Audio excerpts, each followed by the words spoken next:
আলহামদুলিল্লাহ আমাদের পরশুরামের ছেলে হারিয়ে যাওয়া মুশরিকের খোঁজ পাওয়া গেছে। আল্লাহর দরবারে লাখো কোটি শুকরিয়া।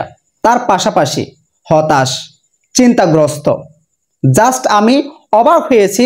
সর্বশেষ সংবাদ এটা শুনব, আল্লাহ তাকে সুস্থ রেখেছে, জীবিত রেখেছে, বা সে তার মা বাবার বুকে ফিরে আসবে, এই জন্য খুশি হয়েছি।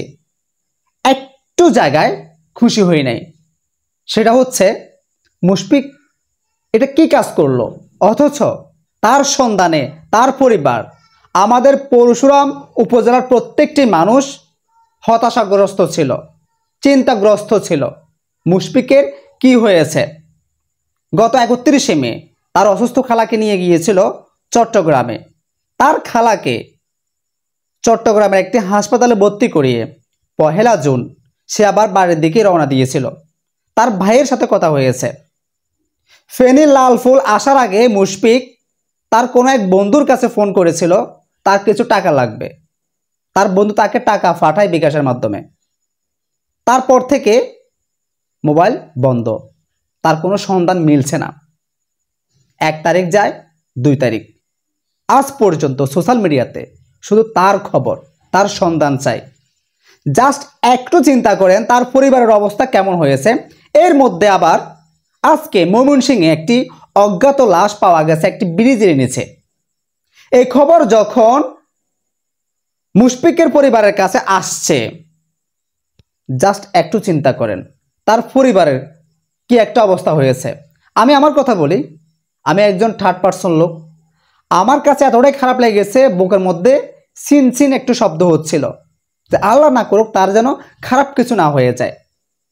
তো যাই হোক, পরবর্তীতে তার পরিবার শনাক্ত করে ওই ছেলেটা মুশফিক নয়, অন্য কেউ।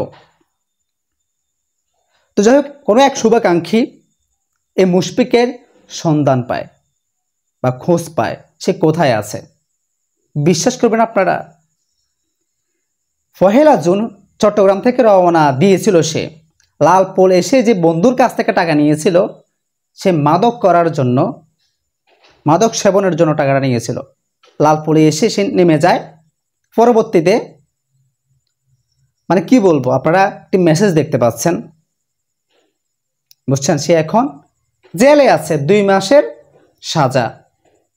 এখন সবাই মুখ খুলতেছে, আশপাশের সবাই বলতেছে ছেলেটা মাদকাসক্ত। আর অথচ দেখেন এইদিকে আমাদের পরশুরামের আনাচে কানাচে চারদিকে একটা হই হুল্লার শুরু হয়ে গেছে।